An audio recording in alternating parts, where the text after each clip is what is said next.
Hello friends, welcome back to On Location. Today here in Terrace for On Location, I have the honor of sitting down with one of the most respected artists and cultural leaders in Northwest British Columbia, master carver Stan Bevan. A Tahltan-Tlingit Tsimshian artist, Stan's work is rooted in tradition, speaks powerfully to the present.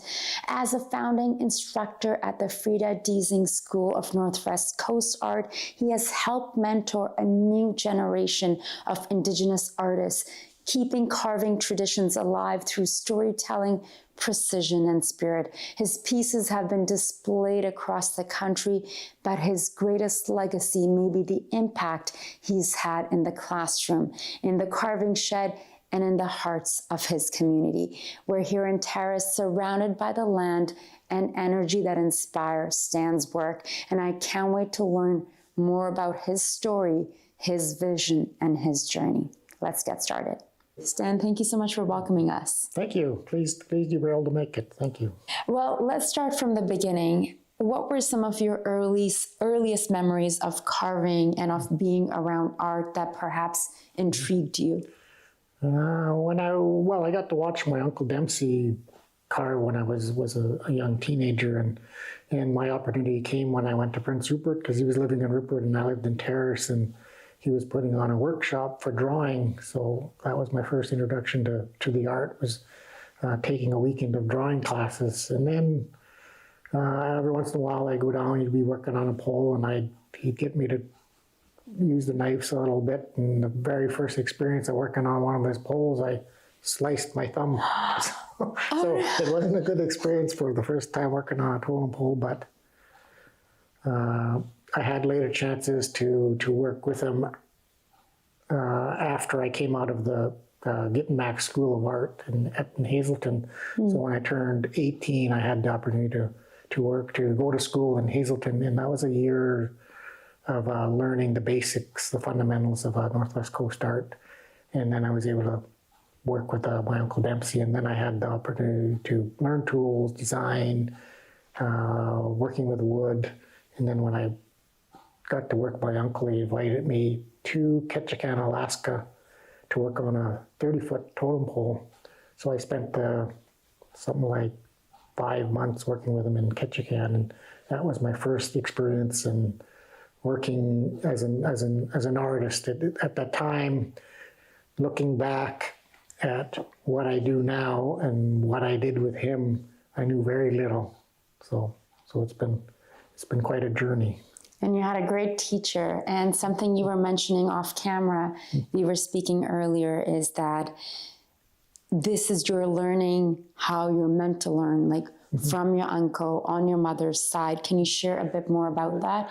And I'm sure the fact that it sounds like Dempsey took you under your wings and you were open and they're like inspired by the great Dempsey Bob. Yes, well, that was the special thing about it, was that he was teaching me in a traditional way, because you're taught by your mother's brother. Traditionally, you're taught by your mother's brother, your uncle, because you're taught that because they have the same history. So not only was I being taught carving, I was also being taught the history of our family, the history of our stories. So I was very fortunate in that. And having my uncle as a mentor, I've always had that connection to him because he's my uncle. And whenever I needed assistance on any of my projects, I always had my uncle to fall back on for helping me further my artistic career as an artist, because it's very difficult to be a young artist and be out there on your own. You always need somebody to ask questions about, somebody to get some criticism or just show how things work. And so I've always had that opportunity, and I always respected my uncle for helping me and giving me that knowledge that helped me in my career as a young artist. And I can see both your and Dempsey's passion to learn but also to help others, which we'll get into later on. But I see that how much that has impacted you. And I would love to hear what it was like, you know, when you're mentioning working on your first like 30-foot pole, like with Dempsey. Obviously, times have changed, you know, even the last couple of years in front of our eyes. What was it like for you then to be an Indigenous artist, to share your stories, to share your culture? Walk us through that. Well, I grew up in Terrace, and I went to school with, there wasn't very many First Nations people in Terrace other than our community, Kitsillas community and Kitsim-Kalem community, but Kitsillas was a small community. We had maybe 50 people altogether, including elders and children. So when I went to school, there was no real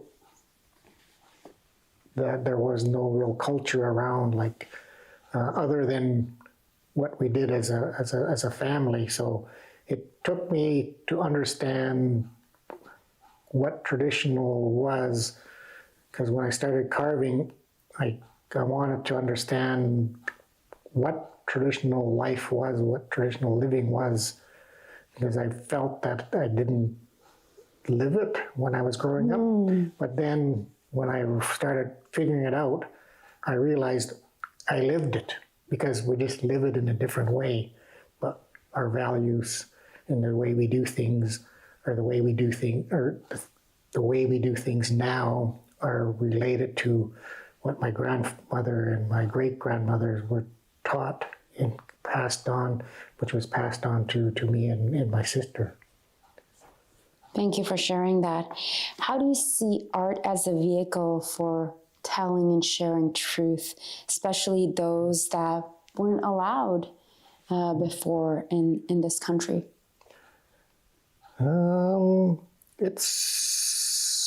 It's just, to me, you just have to do your best. And our art was a great art at one time, and it was taken away, and we lost a lot of that knowledge in the art.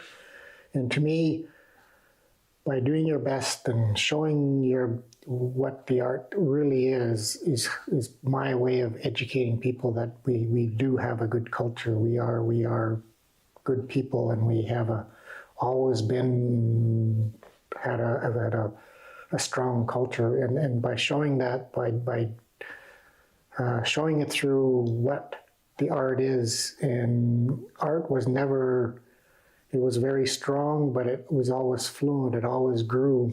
And continuing that, learning the fundamentals and understanding what it's all about, and then pushing it forward again. So that's how I feel, is by helping my culture, is by doing it properly and doing it as well as I can, and sharing it with everybody, and telling the stories that people want to be told. Because to me, my art, I've been very fortunate to be doing art for different areas in Terrace for different people. So traditional art is not me being an artist and saying I did this.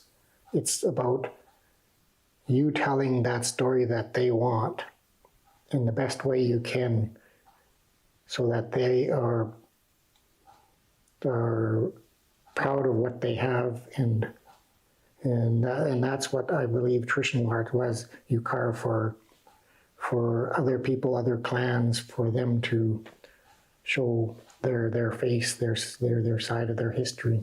And that's how I feel I've been carving over the last few years, is getting that opportunity to tell the story of other people in the best way I can. Thank you for sharing that. When you're carving, or perhaps you can take us back to one of your first few experiences of the poles and some of the work that you've done, do you feel something channeling beyond yourself? That energy of your family, your ancestors coming through, is that like a healing and meditative experience for you when you're whether doing this or creating like a 36-foot pole, like you did over the pandemic? That's probably why I do art, is because it is a healing.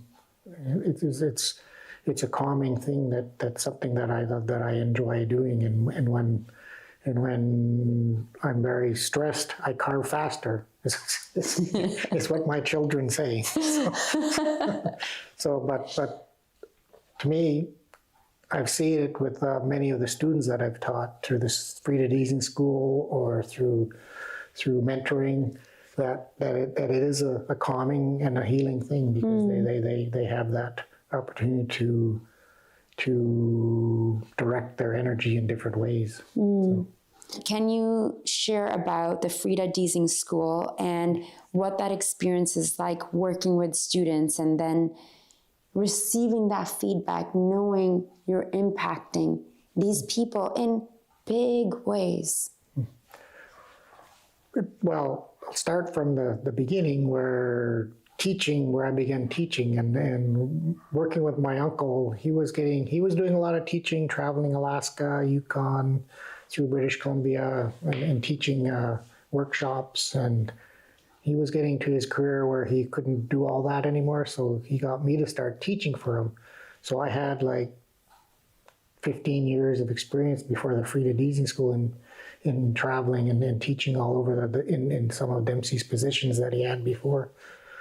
And we made this trip to New Zealand with the Maori, and they traveled us all over the New Zealand and brought us to schools and met senior artists and elders, and they gave us the grand tour of New Zealand and their art. And what I noticed was their schools. They had really strong traditional schools, and they were teaching their young.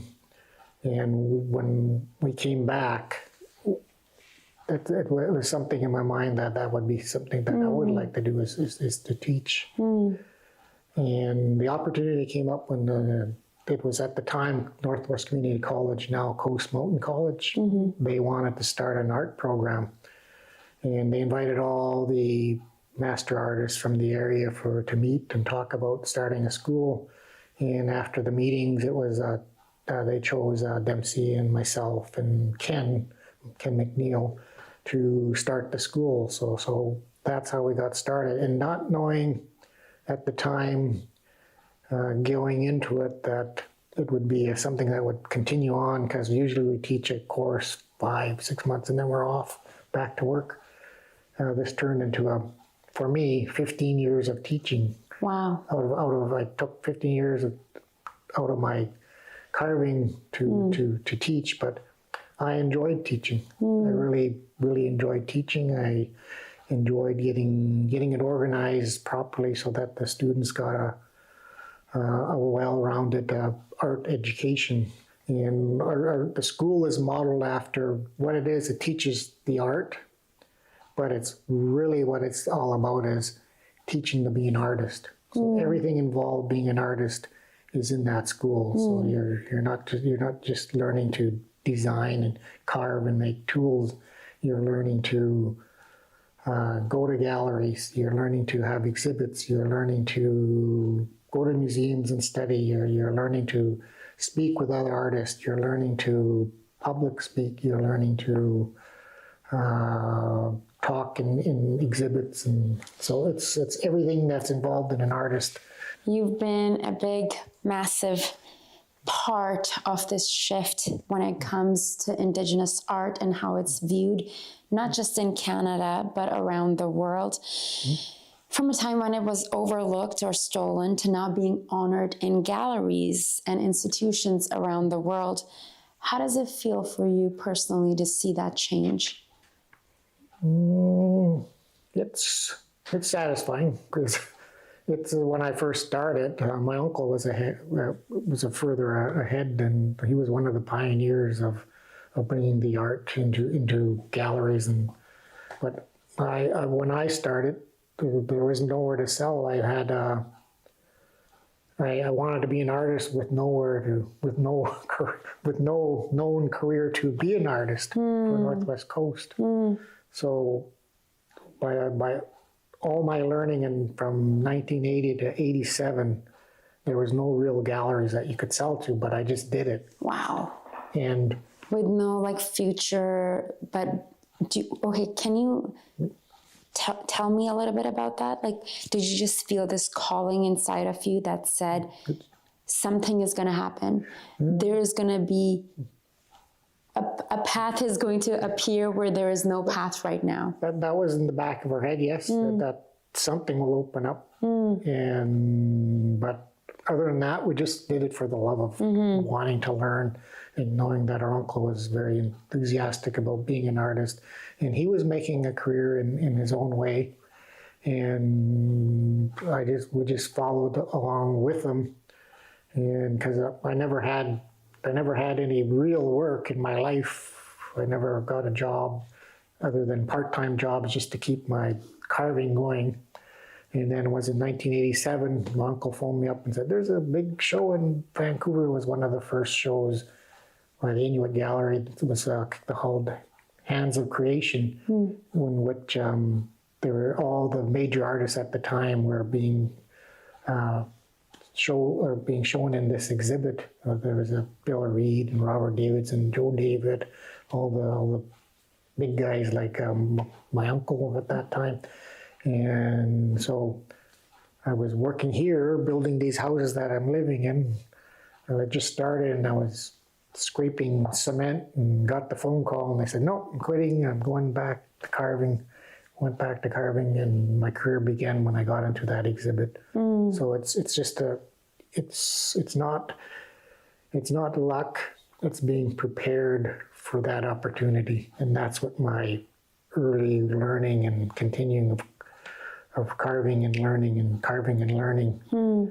came to that opportunity. If I didn't carve and learn, I would not be in that position to be in that opportunity. So and then from there our careers took off. Me and Ken, we were able to get into this gallery, and then from the gallery we got commissions, we got totem poles, we got so it was just and teaching opportunities. So it led to a lot of different areas, from just getting ready and being ready for when something did arrive. Thank you for sharing that. That's beautiful. When you're carving, walk us through that, because you're working on this piece right here.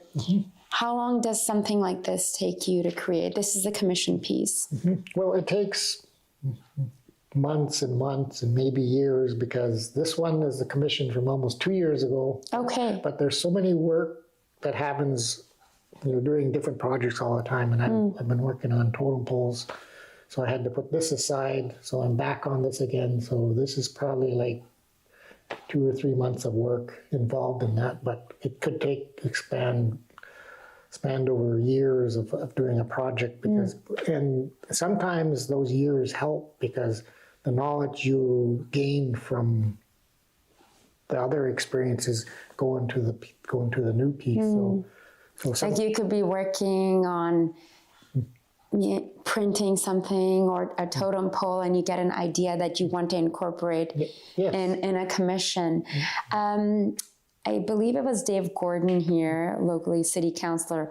We were talking about the Terrace art scene and what he was telling me, and he's like, how your stuff gets sold in the studio. It doesn't even make it to the gallery. It gets sold like here. Yes. What does that feel like? Do you have moments of sitting with you, you seem so just devoted to the work, passing the knowledge. The students your life is encompassed in the art. But are there moments that really hit you and you think of the younger you, or perhaps, 50 years ago or 100 years ago, that someone who maybe had the same skill set as you would not have had the same opportunities that you're getting now? Do you think about that? All the time. Yeah. Yeah, because you're always thinking, and that's why you're wanting to learn more, because the minute you stop learning is the minute your art stops. Red cedar, you got to sharpen continuously your knives, because red cedar's got a little, there's something in red cedar that dulls your knife continuously, so.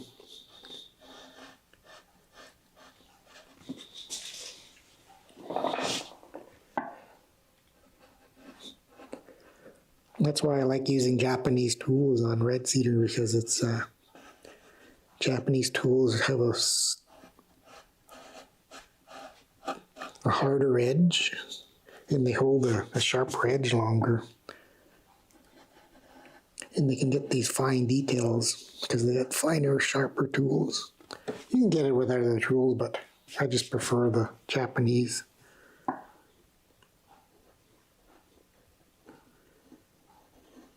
When I was in Japan, I met I call him a grandmaster, because he had like 60 assistants. And he worked on one of the biggest wooden Buddhas there. I didn't see the sculpture, but he showed me photos, and then I found it on YouTube of him making it. I got to see his assistants, some of them carving, some of them sharpening tools,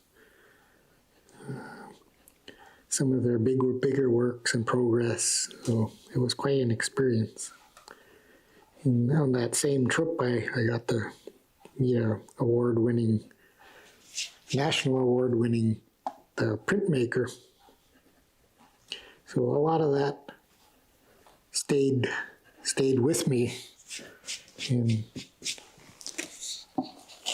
so I think a lot of the stuff I do now comes from like experiences on trips that I've traveled. Like teaching was one of the areas that inspired me to teach in Terrace, was seeing the Maori in New Zealand and how dedicated they were to their schools. We're a long ways off because they have their own university level art schools where they give out their own masters and degrees. But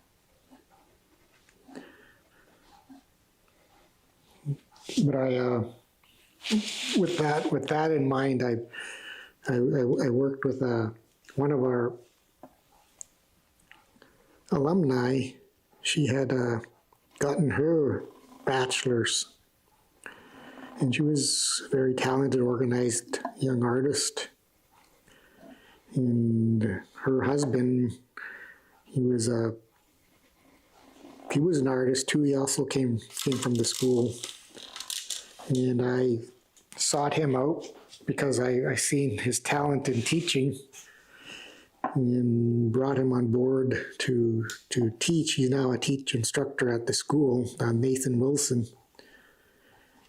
And his wife, Nikita Trimble, she's the new coordinator. And what I really liked in seeing what she was doing was she had got her degree in art, got her bachelor's, and then she immediately went off to get her master's.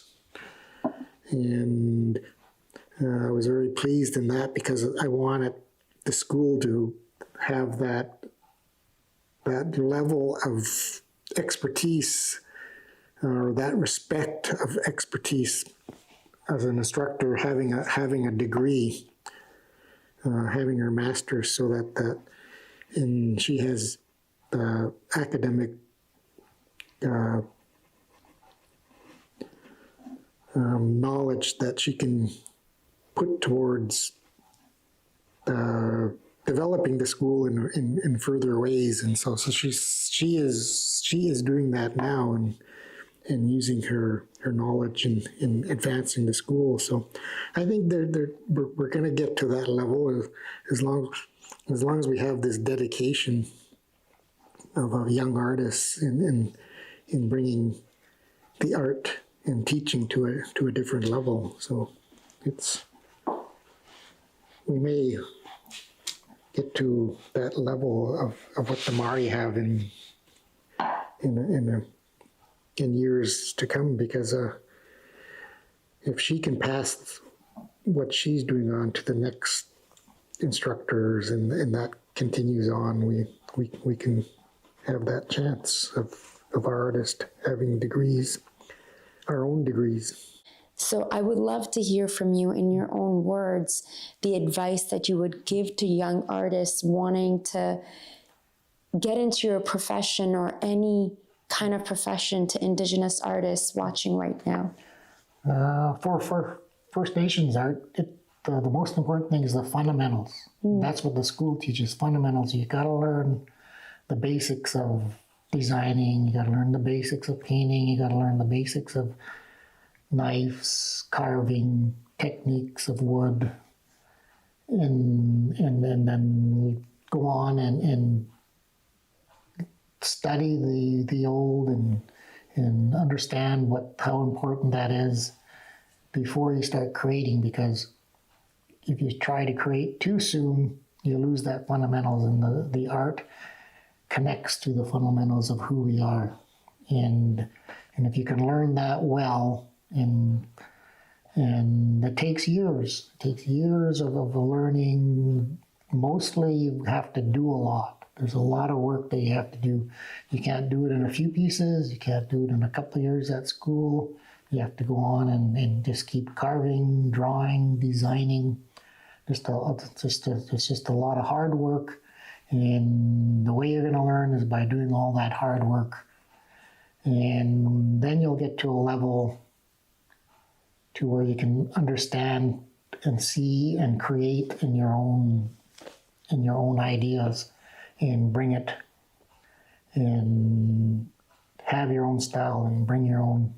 And it's a lifestyle. It's a tough lifestyle, but it can be done. It's just a matter of you wanting to do it, and it all starts from the fundamentals. Yeah. What do you think is still missing from how the public or institutions engage with Indigenous art? What would real respect look like? Our work being accepted in universities, because it's the knowledge that a lot of carvers have is like having a doctorate. There's so much work that's involved in getting to a certain level that there's the knowledge you have to have. And it's slowly getting there, but it's still a long ways away from being accepted. We may have to create our own universities or to teach the art. Not only carving, a lot of the areas in our culture have vast knowledges that can be learned over many years. And that's one thing I'd like to see eventually, is that they become like a university and accepted as a proper way of learning and understanding that because our art is always seen as museum work, and it's not seen as being in a gallery or art. It's more as something from the past. But what art really is, and what I've experienced over the last few years, art is what we're doing now. Our new art is saying who we are now and how we live, and this will be passed on to our children. And that's what I'm enjoying about working now, is that I'm working on things that are connected to who we are now. I'm not recreating the past. I'm creating a future for our children in the art. Before I let you go, is there anything else that you would like to share with young artists and with our audience? Well, my advice is to make it, if you're going to be an artist, make it your life. You have to be dedicated to being an artist. You have to live it day in, day out. And it becomes not a job, it becomes fun. You look forward to working on finishing up your projects, starting new projects, and make sure that you find a mentor, make sure that you're continuing to learn, and most importantly, learn your fundamentals, and you can have a good career as an artist. And I've seen through our school, Freda School, many go on to be successful artists through our school. And if you're interested in art, definitely think about the school. If you could say one thing to your ancestors, what would that be? I hope I'm on the right track, and I hope I'm continuing the legacy of traditions and values that I can leave for my children and grandchildren and the next generation to be able to learn and grow from. Thank you. Thank you so much, Stan, for welcoming us here on a Sunday morning. And I feel very honored to be sitting here in this space with you. Thank you for welcoming me into your home studio and for sharing your story, your time, and your energy. Oh, well, thank you for fitting me into your busy trip. So, it is my honor to be here. It is my honor to be here. You're welcome to return anytime. We can. Thank you. I would truly appreciate that. I will be coming back to Terrace, and I hope to understand more of the land here, of the culture, and to share those stories, because I think sharing these stories like this is truly powerful. This is how I learn in this space, and hopefully our audience who is watching as well. I think conversations are truly powerful, and we're so honored to have you with us. Thank you. Yes, and when you do return, I'd like to show you the school and some of the areas that we've worked in over the years. So that would be remarkable. It would be my pleasure. Stan Bevan's work reminds us that true artistry is about more than just skill. It's about carrying history, honoring identity, and lifting others along the way. As a carver, mentor, and cultural teacher, he's helped shape not just wood, but lives.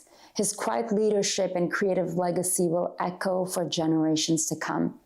We're very grateful for Stan Bevan, for making time, for sharing his heart, his wisdom, and his powerful connection to the land and his people with us.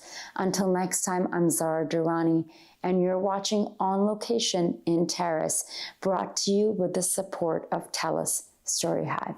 I'll see you soon.